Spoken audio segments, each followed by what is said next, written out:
शिंदे गट आणि अजितदादा गटही फोडण्यात येणार आहे। राऊतांनी हा दावा केलाय। भाजपला पक्ष फोडण्याची चटक लागली असं राऊत म्हणाले आहेत। शिंदे गटामध्ये उदय होणार हे आधीच म्हटलंय असं राऊतांनी म्हटलंय। तर लावालावीचे धंदे करणे राजकीय बालिशपणा असं उत्तर सामंतांनी राऊतांना दिलंय। मी आपल्याला म्हणालो शिंदे गटामध्ये उदय होणार, राष्ट्रवादी काँग्रेस आणि मूळ शिवसेना तोडण्यात आली, त्याच पद्धतीनं अजित पवारांचा पक्ष तोडला जाईल, त्याच पद्धतीने एकनाथ शिंदेंचा पक्ष तोडला जाईल।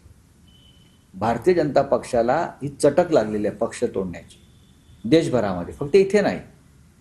चंद्रबाबूचाही पक्ष तोडला जाईल, नितीश कुमारांचाही पक्ष तोडला जाईल। यांच्या दाताला जिभेला रक्त लागलेलं आहे आणि जोपर्यंत ही चटक आहे तोपर्यंत हे फोडाफोडीचं राजकारण चालू आहे। असले बालिश लावालावीचे धंदे करून आमच्या संघटनेमध्ये किंवा आमच्या संबंधांमध्ये कुठं वितुष्ट येईल असं जर कोणाला वाटत असेल तर तो राजकीय बालिशपणा आहे, हे ऑलरेडी मी सांगितलेलं आहे। परंतु मला असं वाटतं की मला माझ्या मर्यादा माहिती आहेत, त्याच्यामुळं उगाचच माझ्याबद्दल बदनामीकारक जर कोण बोलत असतील तर ते फार चुकीचं आहे आणि त्यांना मी वारंवार उत्तर दिलेलं आहे। ज्या माननीय एकनाथ शिंदे साहेबांनी माझ्यासारख्या कार्यकर्त्याला सलग 3दा डावसलं जाण्याची उद्योगमंत्री म्हणून व्यवस्था केली, उद्योगमंत्री बनवलं, त्यांच्यामध्ये आणि माझ्यामध्ये वितुष्ट आणण्याचा जर कोण प्रयत्न करत असेल ते कदापि शक्य नाही, ते राजकीय बालिश आहे।